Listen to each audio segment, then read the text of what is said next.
ஒரு சில பேர் வந்து கொஸ்டின் கேட்கறாங்க, மேடம் பர்டிகுலரா என்னோட பாடி பார்ட்ஸ்ல இருக்கிற ஃபேட்டை வந்து ரெடியூஸ் பண்ண முடியுமா? எக்ஸாம்பிளுக்கு பெல்லி ஃபேட்டை ரெடியூஸ் பண்ண முடியுமா? இல்ல கையோட ஆர்ம்ஸ் வந்து ரெடியூஸ் பண்ண முடியுமா? இல்ல தை ஃபேட்டை வந்து ரெடியூஸ் பண்ண முடியுமான்னு சொல்லிட்டு இப்ப பண்ண முடியுமா முடியாதான்னு சொல்லிட்டு இந்த வீடியோல எக்ஸ்பிளைன் பண்றேன். அதுக்கு முன்னாடி இன்னொரு 30 days சேலஞ்சில் ஜாயின் பண்ணி வெயிட் லாஸ் பண்ணணும்னு நினைச்சீங்களா தாராளமா வாட்ஸ்அப் பண்ணலாம். இப்போ ஒரு பர்சனுக்கு வந்து பர்டிகுலர் ஏரியால இருக்கிற ஃபேட்டை மட்டும் ரெடியூஸ் பண்ண முடியுமா அப்படின்னு கேட்டீங்கன்னா கண்டிப்பா பாசிபிள் இல்லைங்க. ஏன்னா ஒரு பர்சன் வந்து நல்ல எஃபெக்டிவா வந்து எக்ஸசைஸ் வந்து ஒரு 45 minutes to 1 hour வந்து பண்ணாங்கன்னா ஹோல் பாடியில இருக்கிற ஃபேட் வந்து ரெடியூஸ் ஆகிறதுக்கு மோர் சான்ஸ். ஒரு எக்ஸாம்பிளுக்காக நான் சொல்றேன். இப்போ நீங்க வந்து வெயிட்டை குறைக்கணும்னு நினைச்சு நீங்க வந்து டயட் ஃபாலோ பண்றீங்க.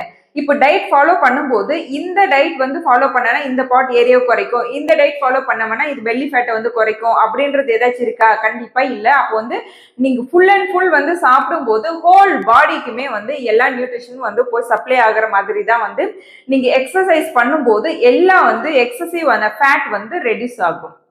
இப்போ நெக்ஸ்ட் வீடியோல என்ன பார்க்க போறேன்னா ஒரு பர்சனுக்கு வந்து வாட்டர் வந்து பர் டேக்கு எவ்வளவு தேவை, அது மட்டும் இல்லாம வெயிட் லாஸ் பண்ணும்போது வாட்டரோட இம்பார்ட்டன்ஸ் என்னன்னு சொல்லிட்டு பார்க்கலாம். அதுக்கு முன்னாடி இந்த மாதிரி யூஸ்ஃபுல் இன்ஃபர்மேஷன் பிடிச்சிருந்தா ஃபாலோ